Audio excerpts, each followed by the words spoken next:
para entendermos melhor o termo anemias hemolíticas, é preciso esclarecer alguns significados. Por exemplo, a palavra hemólise, de processo ou distúrbio hemolítico de anemia hemolítica. Eu considero que a palavra hemólise, ela é uma palavra genérica. Ela diz sobre um fenômeno de destruição eritrocitária, que, de alguma forma, é fisiológica. Com isso eu quero dizer que todos os glóbulos vermelhos têm um destino, a morte. E a morte, do ponto de vista temporal, uma morte precoce. São 120 dias de vida. É um grande feito, se você pensar que o glóbulo vermelho é um resto celular, né, sem núcleo, sem síntese proteica, e sobreviver 120 dias. Então, é um grande feito. Mas o termo hemólise, no meu entender, é um fenômeno que entendemos como fisiológico.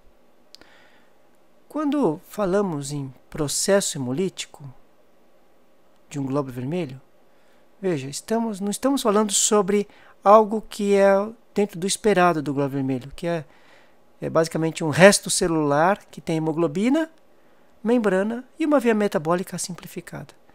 Nós não estamos falando em processo hemolítico em nada daquilo que é fisiológico. Nós estamos falando de algo que entendemos que é patológico, que é fora dessa compreensão do glóbulo vermelho normal. O processo hemolítico se inicia basicamente pelo encurtamento da sobrevida, quer dizer, a diminuição do período entre o nascimento de um glóbulo vermelho e sua eliminação. Então, o processo hemolítico deve ser entendido, em primeiro momento, quer dizer, o primeiro elemento obrigatório, a morte precoce do glóbulo vermelho. O segundo elemento que se põe é basicamente o estímulo renal para a síntese de novas hemácias, novos glóbulos vermelhos, através do aumento da produção, né, da eritropoetina. E isso acaba levando a um recrutamento de células tronco eritroides e acaba levando um aumento da produção de glóbulos vermelhos e a liberação também de novas hemácias. Quer dizer, o processo hemolítico ele abrange duas forças contrárias. Uma força destrutiva, que é a sobrevida encurtada, e uma força regenerativa, que é a tentativa do organismo compensar essa destruição, né, a partir da oxigenação tecidual renal. Quer dizer, o rim sente que está sendo menos oxigenado e estimula a medula a produzir mais glóbulos vermelhos e liberá-los rapidamente. Então,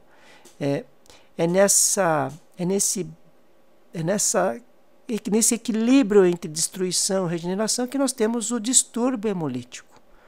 Então, devemos entender que o distúrbio hemolítico ele pode ser equilibrado. Quer dizer, nós podemos ter distúrbio hemolítico sem anemia. É interessante, se a gente pensar fisiologicamente numa medula óssea normal, com um rim normal produzindo eritropoetina, com os componentes ferro, B12 e folato em níveis adequados, somente uma sobrevida eritrocitária menor que 18 dias supera a capacidade regenerativa da medula óssea total. Nós sabemos que a medula pode aumentar até 10 vezes o nível de eritropoese em relação ao valor basal. 10 vezes. Quer dizer, este aumento de eritropoese pode compensar uma sobrevida encurtada de até 18 dias. Então, a gente vai esperar a anemia hemolítica, quer dizer, a presença da anemia, somente se você tiver uma sobrevida menor que 18 dias, se o seu organismo tiver todas as condições de responder plenamente com a eritropoese aumentada. Então, a anemia hemolítica é um fenômeno que é posterior ao processo hemolítico, ou ele está dentro de uma situação acentuada de encurtamento de eritrocitário. Obviamente existem anemias hemolíticas, né, que tem, além da questão do encurtamento da sobrevida, também uma diminuição da capacidade regenerativa da medula óssea. Obviamente existem essas situações, mas certamente numa medula óssea normal e que responda normalmente, a anemia hemolítica é um fenômeno mais dramático, vamos dizer assim, em situações mais dramáticas. Bom, aqui é uma figura que vocês devem ter visto em outros vídeos meus, né? Então aqui mostra uma reticulocitose. Óbvio, né? Que é um absurdo imaginar, aqui, vamos usar aqui essa figura para entender melhor. Quer dizer, é um absurdo imaginar que o sangue periférico de uma pessoa tenha mais de 50% dos seus componentes reticulócitos. Quer dizer, apesar de aparentemente ser uma resposta fantástica, né, a medula óssea, metade dos glóbulos vermelhos foram feitos nos últimos 3 dias, né? Quer dizer, o que a gente tem que imaginar é que essa é uma situação crítica, né? Essa é uma situação que deve estar dentro de um paciente com uma anemia gravíssima, né? Imaginem, quer dizer, a destruição deve estar acontecendo em poucos dias de produção do glóbulo vermelho. Eritrócitos novos estão sendo destruídos, né, para a gente ter uma reticulocitose desta monta, né? Então eu queria que vocês, mesmo sendo uma figura repetida, mas entendessem que esta figura certamente é de uma situação extremamente dramática. Bom, eu falei para vocês já, né, também que o reticulócito é uma célula que acabou de expulsar o seu núcleo, então ela tem uma redundância de membrana, é uma célula grande. Quem vai fazer esse remodelamento, quem vai transformar o reticulócito numa forma adulta é o baço. O baço faz esse remodelamento do reticulócito, né? A cada passagem do reticulócito, o baço vai tirando, os macrófagos esplênicos vão tirando pedacinhos da membrana do eritrócito e ele vai se tornando um eritrócito com aquela forma bicôncava, né? Bom, mas o interesse aqui é que o reticulócito já é uma célula que tem uma redundância de membrana, né? Imagine no processo hemolítico que, além do aumento de produção, também tem uma liberação mais precoce, né? Então, esses reticulócitos vão ser maiores ainda do que o normal, né? Então, isso eu estou falando exatamente para mostrar o desenho também de um paciente com um quadro hemolítico bem grave, né? Então vocês estão vendo que esses glóbulos vermelhos grandes aqui provavelmente se correspondem aos eritrócitos jovens. Percebam que esses eritrócitos maiores, inclusive, têm uma cor mais arroxeada. Quer dizer, o azul de metileno está corando o ribossoma das células, né? Tendo ribossoma, vocês sabem que é o reticulócito. Então, quer dizer, coincide a presença de glóbulos vermelhos grandes e roxos, né? A policromasia.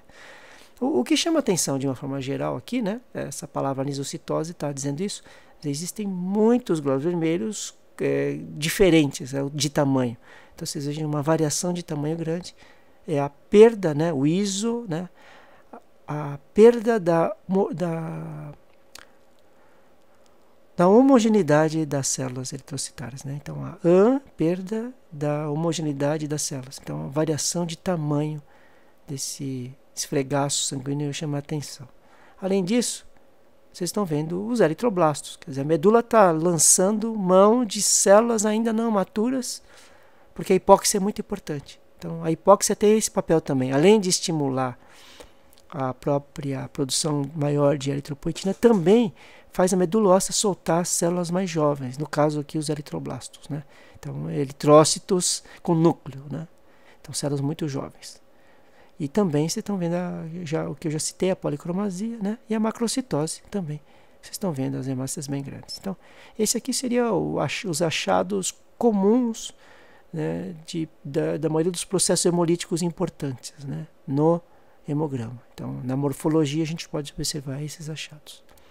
Bom, agora eu vou falar um pouquinho sobre a fisiologia. Vou voltar um pouquinho para a fisiologia. Então, o eritrócito é uma célula que, como eu já disse para vocês, é uma célula marcada para a morte. A gente sabe que ela vai morrer porque em 120 dias ela não vai conseguir se sustentar por conta da incapacidade de síntese proteica, né? Então, a célula que reconhece esse envelhecimento é o macrófago esplênico, né? Então, através de elementos da membrana, ou mesmo de anticorpos da senescência, quer dizer, anticorpos produzidos pelo próprio organismo, que reconhecem proteínas de envelhecimento, né? Você vai ter então a fagocitose do macrófago desse eritrócito idoso, né, que vai morrer, e você vai ter a digestão desse eritrócito, né?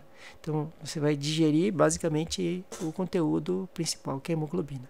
A hemoglobina ela é quebrada em globina, que é a parte proteica, os aminoácidos, vai para o metabolismo dos aminoácidos, isso não interessa nesse momento, e vai se degradar em M e globina. O M vai ser degradado basicamente em ferro e protoporfirina. Esse ferro vai ser reaproveitado pelo organismo, né, para fazer novos glóbulos vermelhos, ele vai ser mandado de volta para a medula óssea. Então, o que nos interessa aqui é entender o que a protoporfirina vai sofrer.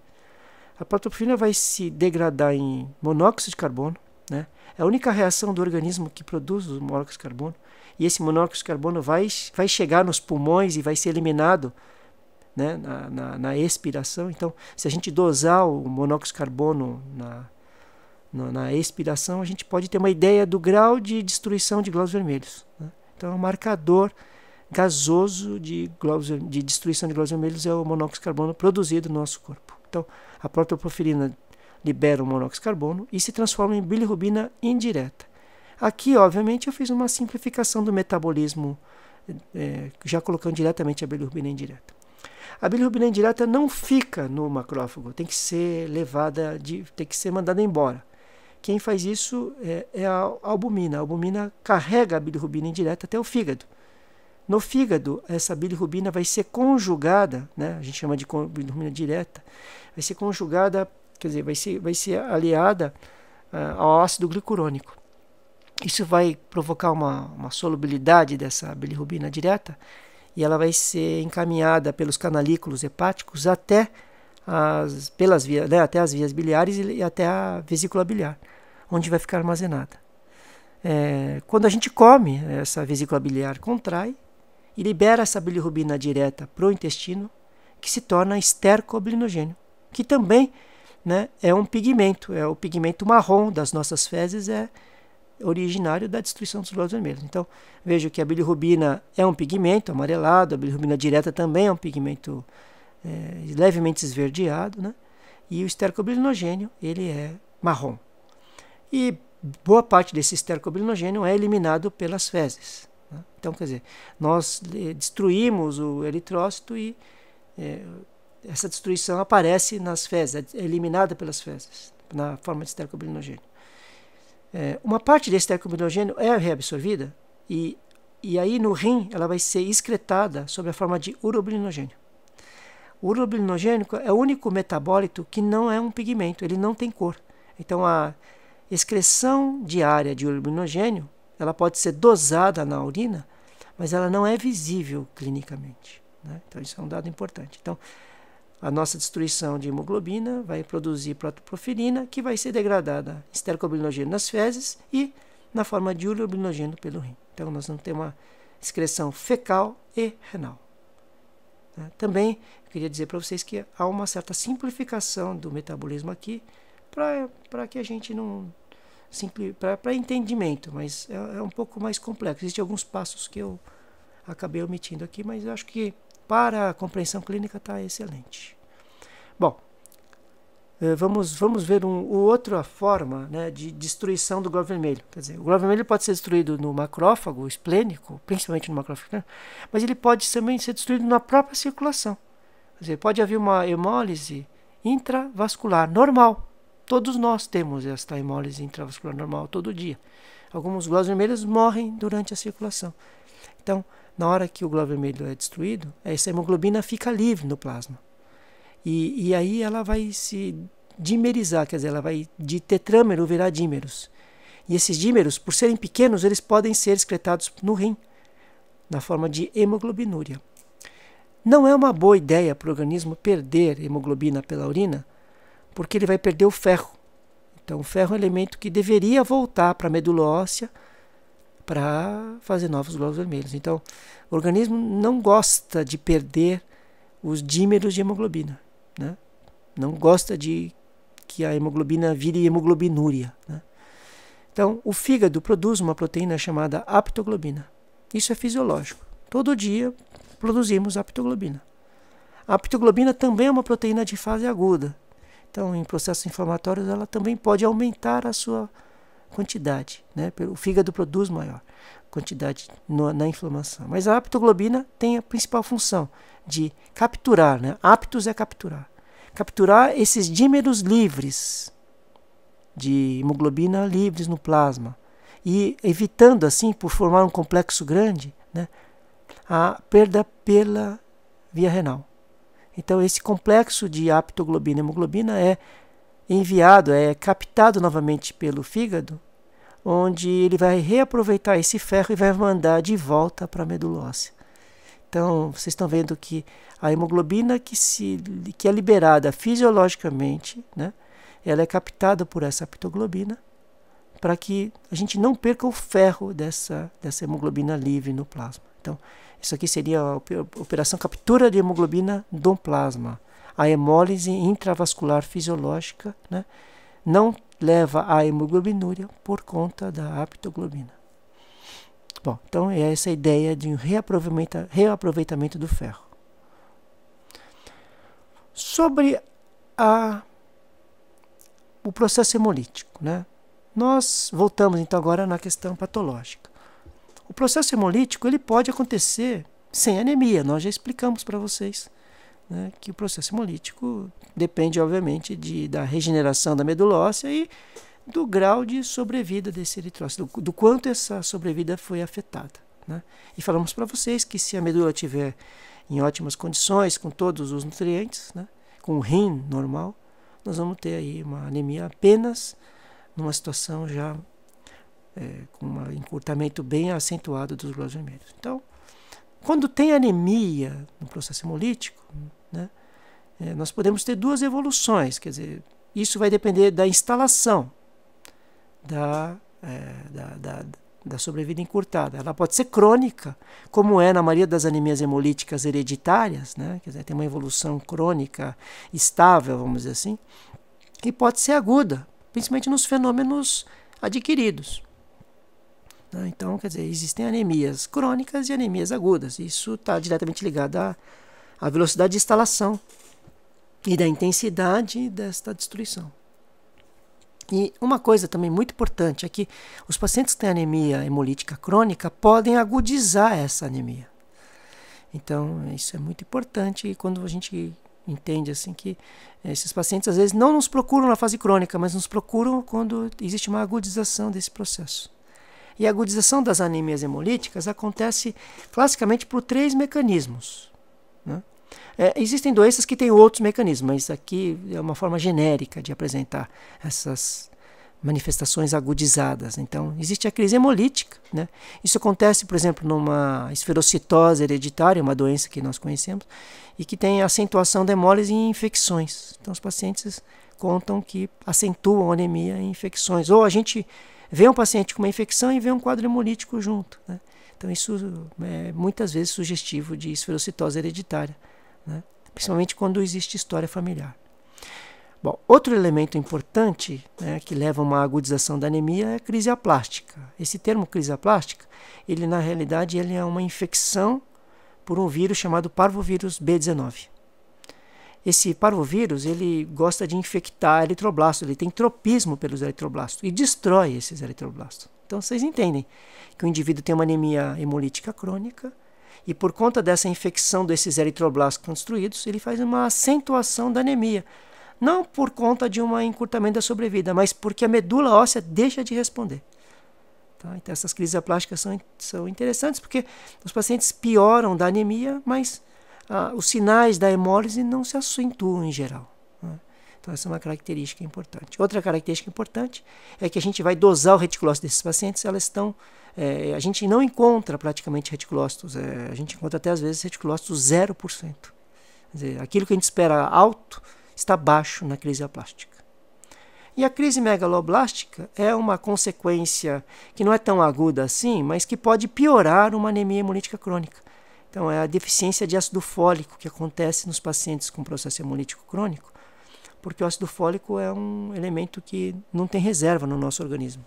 E se consome muito por conta da hemólise, né? O ácido fólico. Então, a crise megaloblástica realmente é um elemento não tanto de agudização, mas de piora de uma anemia hemolítica crônica. Então, seriam essas evoluções das anemias. As apresentações, do ponto de vista evolutivo, né, podem acontecer sem anemia, ou quando tem anemia, ser crônica aguda e crônica agudizada. Bom, vamos agora voltar para uma explicação sobre o fenômeno patológico extravascular. Então, a destruição macrofágica patológica. Então, entendemos que esse eritrócito está chegando em maior quantidade e mais rápido do que o esperado no macrófago esplênico. Obviamente, você vai ter, então, né, um aumento da bilirrubina indireta, que pode não ser captada totalmente pelo fígado. O fígado tem uma capacidade de captar uma oferta maior de bilirrubina indireta, mas é limitada. Matematicamente, a gente pode supor um aumento de até 6 vezes na captação de bilirrubina indireta pelo fígado. Então, quer dizer, se aumentar mais do que 6 vezes, você pode ter a icterícia por conta da incapacidade desse fígado capturar essa bilirrubina indireta em excesso. Então, você vai ter a icterícia, vai impregnar pele, mucosas e você vai ver isso clinicamente, icterícia. Entendam que como o fígado tem uma capacidade de capturar bilirrubina indireta de 6 vezes e a medula pode aumentar até 10 vezes, entendo que a icterícia pode acontecer sem a anemia hemolítica. Isso é um conceito importante. Bom, outra coisa que acontece na hemólise extravascular, né, é que há um aumento do estercobilinogênio por conta dessa maior oferta de bilirrubina direta. Então, as fezes podem ficar escurecidas, mais escurecidas. Isso é um sinal de hemólise. E outro fenômeno que também pode acontecer se a gente dosar na urina o urobilinogênio. É óbvio que a gente não vai ver o urobilinogênio na urina, porque o urobilinogênio, como eu já havia explicado para vocês, não é um pigmento. Então ele não vai clinicamente ser detectado. Mas se você usar pesquisa de urobilinogênio, né, na urina 1, por exemplo, você vai ver um aumento desse estercobilinogênio. Outra coisa que acontece é que, por conta desta maior demanda de destruição eritrocitária, aumentam o número de macrófagos para dar conta dessa destruição eritrocitária.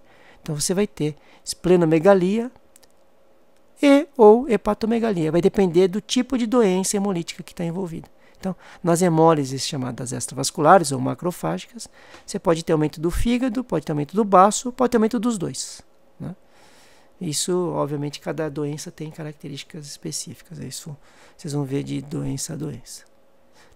Uma coisa que acontece cronicamente, isso é um dado bem importante, né, é que esse aumento de bilirrubina na vesícula biliar, né, por conta dessa demanda maior, acaba levando à precipitação dessa bilirrubina e aí o aparecimento de cálculos de vesícula. Então, a história de calculose de vesícula ou manifestações clínicas, então cólicas, mesmo colestase, pancreatite, elas são características dos pacientes com hemólise crônica. Não é comum em pacientes com hemólise aguda, mas é muito comum na história de pacientes com hemólise crônica haver história de familiares do próprio paciente de cálculo de vesícula, né? São diferentes do cálculo de colesterol, mas vai ter essa história desses cálculos pigmentares de bilirrubinato de cálcio. Sobre a hemólise intravascular, né, que a gente já tinha explicado, então o fenômeno clínico é a hemoglobinúria.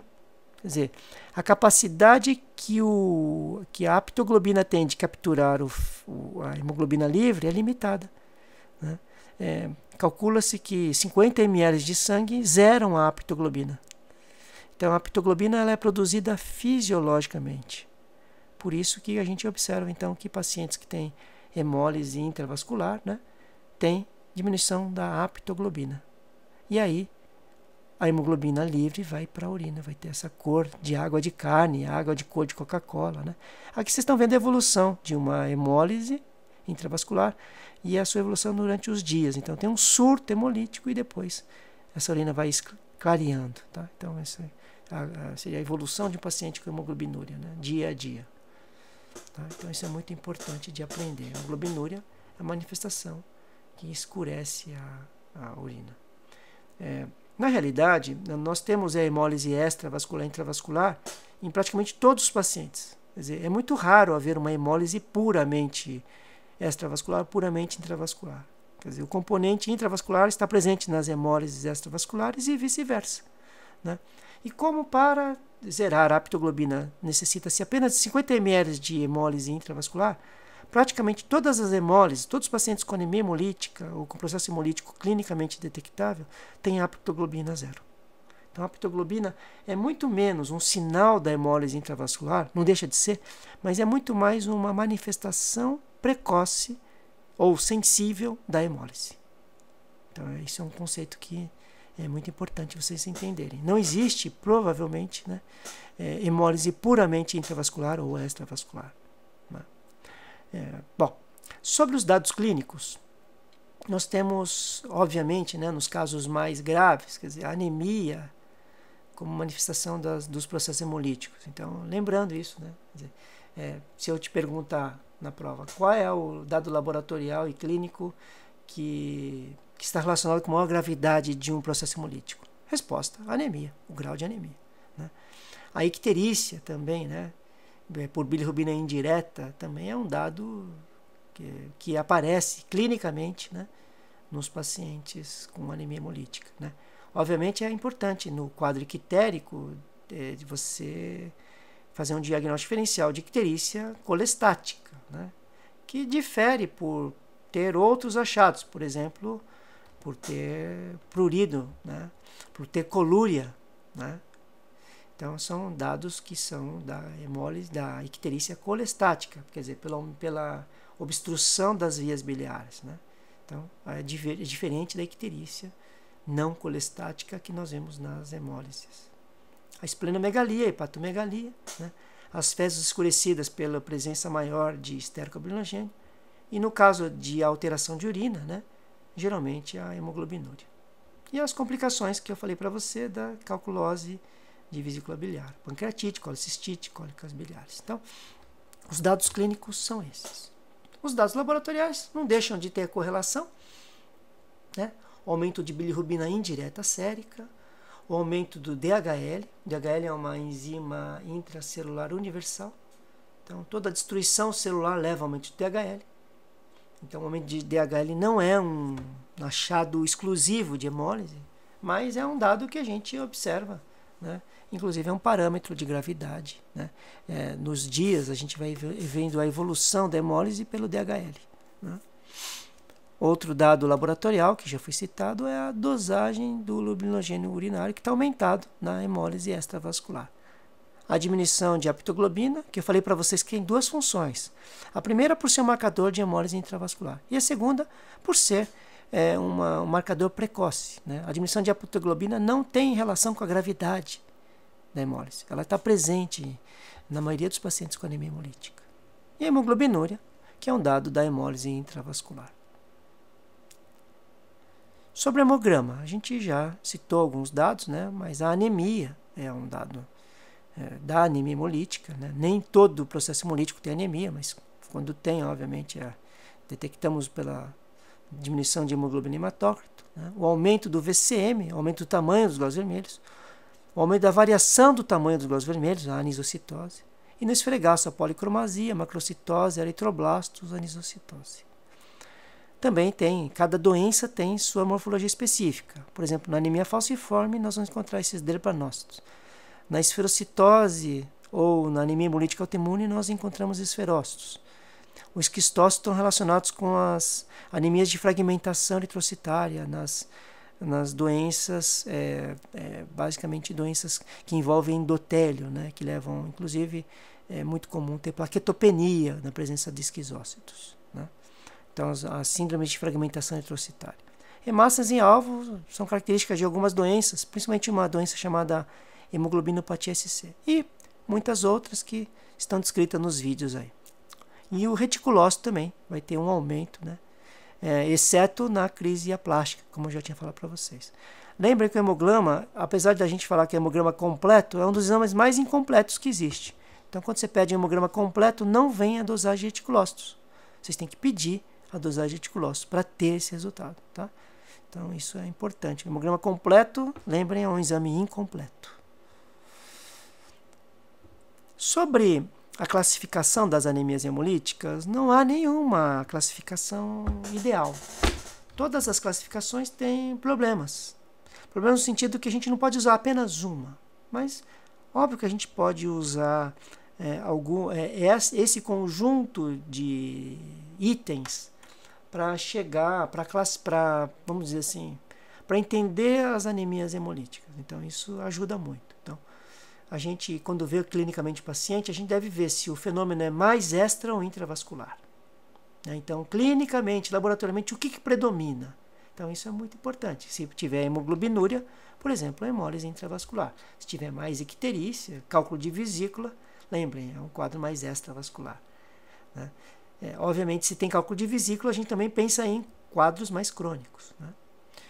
Se ela é uma doença hereditária adquirida, é óbvio que nem sempre isso vai ser claro. Você vai, se tiver uma história familiar, hereditária, mas se não tiver história familiar, não descarta que seja uma doença hereditária. Né? Lembrem que pacientes que têm doenças recessivas, os pais são heterozigóticos assintomáticos.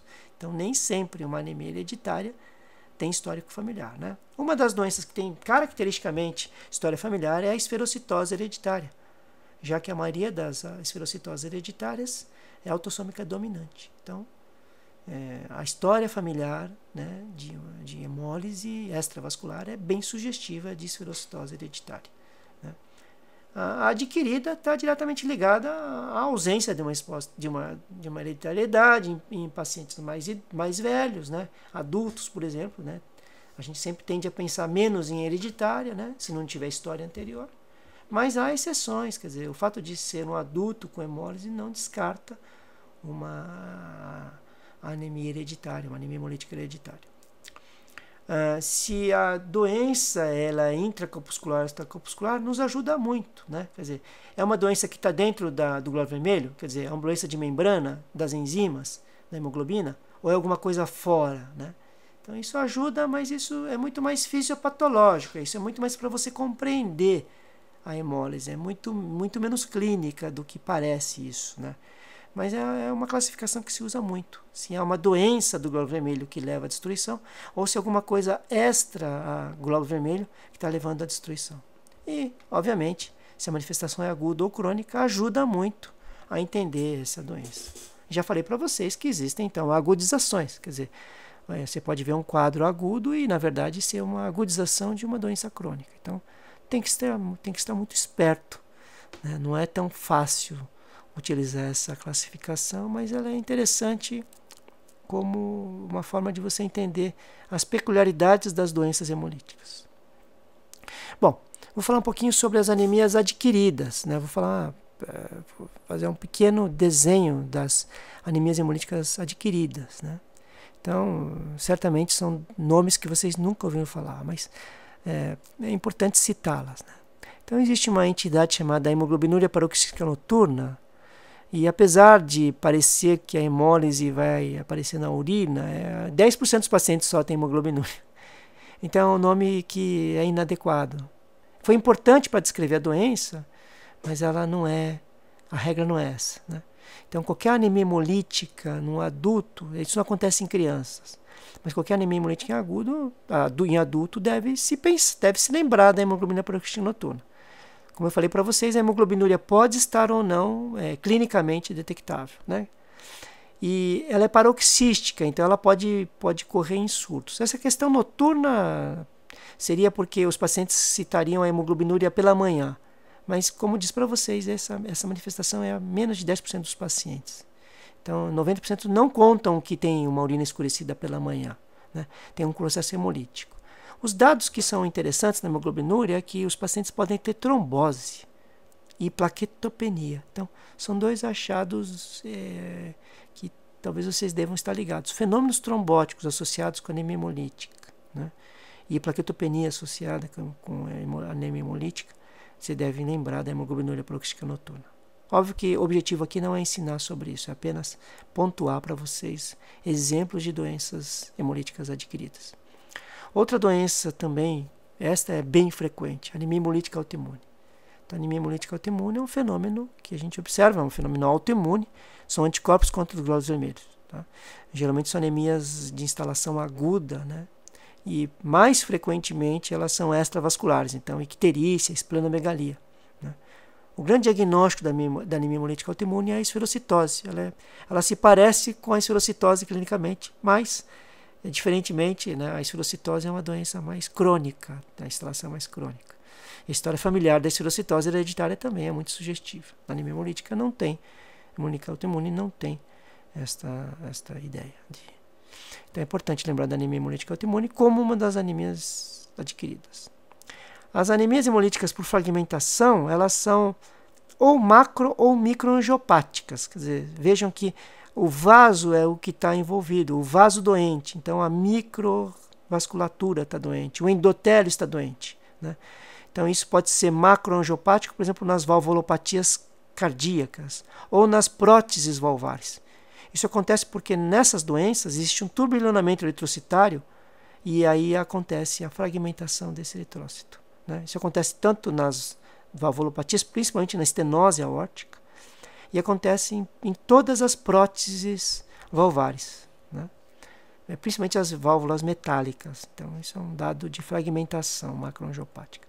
E microangiopáticas são algumas doenças que certamente vocês vão aprender durante o curso, não vai ser nesse momento que nós vamos entrar com grandes detalhes, mas a CIVD, que é a coagulação intravascular disseminada, síndrome hemolítico urêmico, a púrpura trombocitopênica trombótica e a síndrome HELP. A síndrome HELP é hemólises, né? Elevação de enzimas do fígado, né? Liver, e plaquetas baixas, low platelet. Então, plaquetas baixas, alteração de enzimas hepáticas e hemólise. Essa doença acontece basicamente, ou só acontece nas mulheres grávidas. Tá? Então, isso você vai ter que ter uma mulher grávida para pensar nisso. Então, seriam macroangiopáticas e microangiopáticas da fragmentação. O achado laboratorial característico, basicamente, é o esquizócito, é o eritrócito fragmentado. Esquizo não é esquisito, esquizo é fragmento. Né? Então, a célula fragmentada é o esquizócito, é a marca registrada das anemias por fragmentação, macro ou microangiopáticas.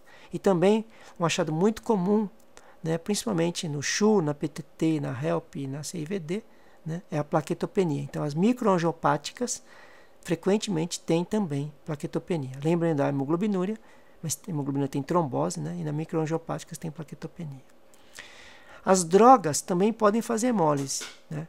E elas podem fazer hemólise principalmente pelo mecanismo de anemia hemolítica autoimune. Então, elas induzem a produção de anticorpos. Tá? Então, a penicilina cristalina é bem conhecida como causa de anemia hemolítica. As cefalosporinas. A alfa-metildopa é uma droga que está em desuso, mas ela faz um fenômeno autoimune verdadeiro. Então, ela induz uma doença autoimune. E essas duas outras drogas, dapsona e primaquina, estão mais associadas com um fenômeno de insulto oxidativo. Então, elas, em altas doses, fazem hemólise em praticamente todas as pessoas. Mas em doses habituais, em doses terapêuticas, elas fazem hemólise na deficiência de G6PD, que é uma doença hereditária, aliás, muito comum. Né? Se a gente dosar na população brasileira, a gente vai encontrar de 5% a 8% da população brasileira com deficiente de G6PD. Ela é muito comum, mas a manifestação clínica dela é muito rara. Então, isso é uma alteração detectada em grande quantidade, em grande número de pessoas, mas a hemólise, em geral, está associada com infecções ou drogas, principalmente essas duas, dapsona e primaquina. Tá? Então, é muito importante lembrar destas drogas como os elementos assim, principais, aí, as drogas principais de hemólise. As duas primeiras, da anemia hemolítica autoimune, e essas duas últimas, como crise hemolítica da G6PD. Bom, em seguida, a gente deve lembrar das anemias hemolíticas hereditárias. E é um assunto que não é muito difícil do ponto de vista teórico. É óbvio que estou simplificando, óbvio que é uma mentira, mas deixa eu explicar para vocês. Por que essas doenças não são tão difíceis de serem entendidas? Exatamente porque o glóbulo vermelho, basicamente, é o quê? É uma hemoglobina doença de membrana e uma via metabólica simplificada. Então, quer dizer, as doenças são basicamente a esferocitose hereditária, a doença principal de membrana. As doenças da hemoglobina são dois tipos principais, as hemoglobinopatias, e a anemia falciforme é a mais importante delas. Todas as outras hemoglobinopatias ou estão associadas com a anemia falciforme ou têm pouquíssima importância clínica. E as talassemias, né? As talassemias que são déficit de produção de cadeias das globinas. Quer dizer, então, são alterações quantitativas. As hemoglobinopatias seriam alterações qualitativas, quer dizer, hemoglobinas diferentes, e as talassemias seriam a incapacidade de produzir hemoglobina normal, né? E a forma patológica é chamada de beta-talassemia major. E dentro das vias metabólicas, a doença mais frequente é a deficiência de CSPD. Todas as outras anemias hemolíticas metabólicas são raras, muito raras. Então, vocês entendem, então, por que eu digo para vocês que não é tão difícil pensar em anemias hemolíticas hereditárias, exatamente pela própria simplicidade do glóbulo vermelho, né? Um outro dado interessante dessas doenças hereditárias é porque praticamente todas as doenças hereditárias importantes estão associadas com mutações que aconteceram e foram selecionadas na história da humanidade por conta da malária falciparum. Então, a malária falciparum, de alguma forma, selecionou indivíduos com determinadas doenças do glóbulo vermelho, porque esse glóbulo vermelho levemente doente, vamos dizer assim, era suscetível à hemólise precocemente quando infectado com o Plasmodium falciparum. Então, essa pressão epidemiológica do Plasmodium falciparum selecionou certas doenças, certas alterações dos glóbulos vermelhos. E a gente está vendo isso nos dias de hoje. Então, certamente, se o homem não tivesse encontrado a malária falciparum, talvez eu, Newton, não teria que fazer outra coisa na minha vida que não estudar e cuidar dos pacientes com as anemias hemolíticas. Bom, era isso que eu tinha para falar para essa aula. Muito obrigado, um abraço a todos.